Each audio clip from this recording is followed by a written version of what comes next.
Good day no mga men. At syempre bibigyan ko kayo ng update about sa ating mga ibon, no? Ito yung ating hand feed. Na hand feed ko pa rin yan, pero di ko alam, para siyang may sakit. Di ko alam eh. Yan, hihingi na naman siya ng pagkain pero di nga kinakain. Di ko alam. Ito yung hand feed na panalunan natin, no? Sa Remsburg. Mingi naman tayo ng opinion. Nahaluan lang daw natin ng dextrose yung pagkain niya. Ay nahaluan natin. Lagyan na rin natin siya ng seeds.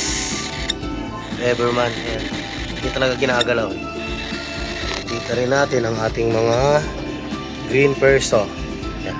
Katukin muna natin. Lalabas siya pag ginato ko. See? Sanay sila sa mga ganyan eh. Check natin kung ilan na yung itlog nila. Meron na tayong 2 eggs. 2 eggs. Ito nagulat tayo eh.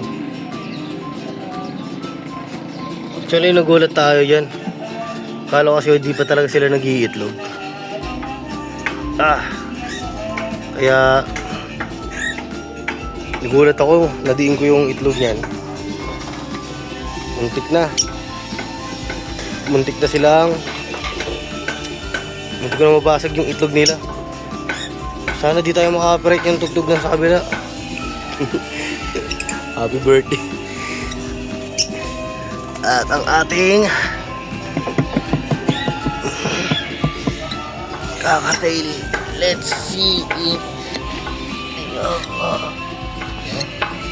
kaaligat sila oh. Hindi ko alam. Tatlo pa rin lang yung itlog na ito. Chinek ko nung nakaraan.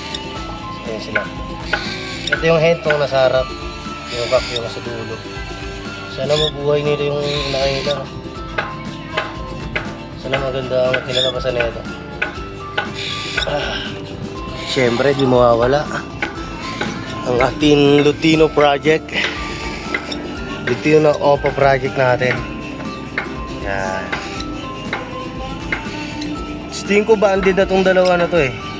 Antay na lang ako ng 2 months bago ko sila lagyan ng ng pugaran lang natin. Ito yung ating mga kalapati pinakandilipad sa south. Inakayan. Yan, inakayan. Ang ating German. Buti pa to may German. Yung mga kalapate. Pero ito na syempre tayo. Dito tayo ngayon nakapokus talaga eh. Ang ating vlog. Dito tayo nakapokus ang ating vlog. Ganda talaga no namin no. Ano ba itong nandito? Atong hen itong nasa kaliwa natin. Tapos yung kak ayun talagang malaki talaga itong hen. Hindi masyado mapusyaw yung ano eh. Pero magkantay pa tayo kasi kailangan na natin itong, di pa sila naglulugon. Kung magpapalit pa ng ano to balahibo. Gaganda pa to. Ayun lang muna ng mga men update ko no. Ayun lang muna. Tanong ko na lang din kung nakakaranas kayo ng ganito ba. Ganito yung hand feed ko oh. Lagi siyang ganyan. Tsaka para siyang lagi siyang nagtatae. Hindi ko alam.